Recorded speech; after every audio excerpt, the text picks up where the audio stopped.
Hello, I'm Dr. Sangeeta Saksena, co-founder of Enfold Proactive Health Trust, Bangalore. In this video, I'm going to talk about the need for formal personal safety and sexuality education in the school setting. The need for this education is there for all stakeholders in the school, that is the students, the teachers, the non-teaching staff, the management, as well as the parents, simply because in India we do not have the tradition of engaging children in personal safety or sexuality educational conversations either at home or in the school setting. At the most, we have a chapter on reproductive health in our 8th or 9th standard, which is often brushed aside by the teacher, or the students are told to read it by themselves. The parents also engage children in reproductive health talk when they approach puberty, girls more than boys. But the lack of this education over the centuries has led to the state where we have an immense amount of child sexual abuse happening in our homes and outside. So much so that the government of India did a study in 2007 among 12,000 children in 13 different states, and they found that 53% of children reported sexual abuse, 21% reported severe sexual abuse.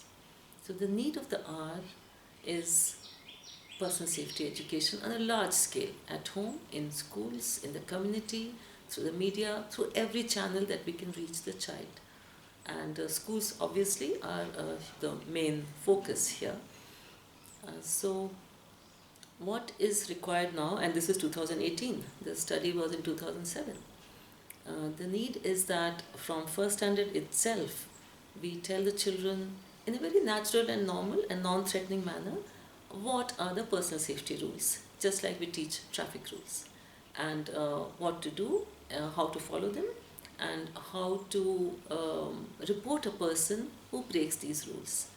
We need to not build suspicion and stress in the child. Who's going to do what? Whom can I trust? Can this person touch me? Am I to be scared of strangers everywhere, all the time?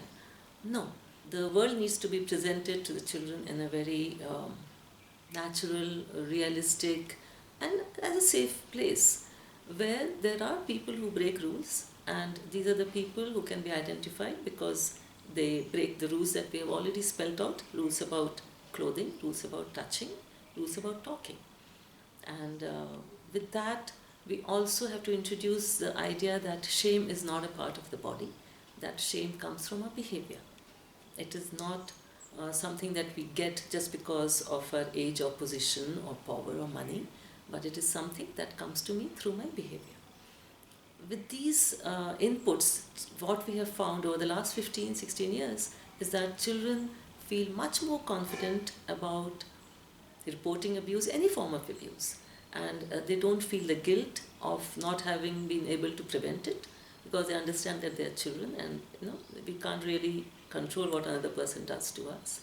But they do come forward and they do report it to the safe adults, to the parents or teachers, and even to us just after the classes are over.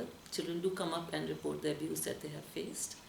And they don't feel guilty about it, they don't feel ashamed about it, and they know that they have a right to safety and dignity. For the middle school and high school, the requirement is of responsible sexuality education, where we bring out, acknowledge and accept and understand the changes that are happening because of puberty, the emotional changes, the physical, the mental, and all these changes need to be presented in an evolutionary perspective, and with the idea of safety, dignity, and self-expression, and also that this is natural and normal, and it is something that provides pleasure, but at the same time requires that we be responsible for the way we express it. So our sessions present puberty in a very natural and normal way. The children feel comfortable. They ask a huge number of questions that apparently and obviously they have not been able to ask either their teachers or their parents.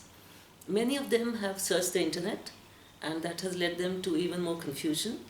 And some of them have come across pornography, and some of them are also addicted to it. At the same time, we also cover interpersonal relationships, especially romantic relationships with children in higher standards like 8th standard onwards.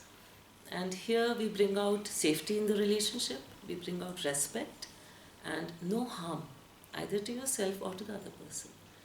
And with this, we also realize the extent of the internet use in this space. Children as young as 5th standard are sending pictures of themselves to each other, to the one they feel attracted to, and they are forwarding pictures which can be very objectionable and which can be used for other purposes by other people. So we bring in internet safety, pornography, other addictions, and because our sessions are value based, and that is the education that has to be given, value based education, we also need to bring in self confidence, self respect, self discipline, self motivation. And because of that, it also reduces the stress that children feel from other aspects, like from the studies, from the exams. And in this way, we are able to address the mental health of the students.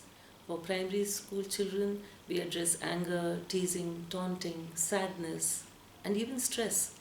And for older children, the exam stress, the goals in life, the depression that they feel sometimes, all these issues are also addressed. And that is also the need of the hour. It's not just sexuality and personal safety, but personal safety also in a wider perspective of well-being. So the need of the hour is this, that we have life skills based sexuality and personal safety education.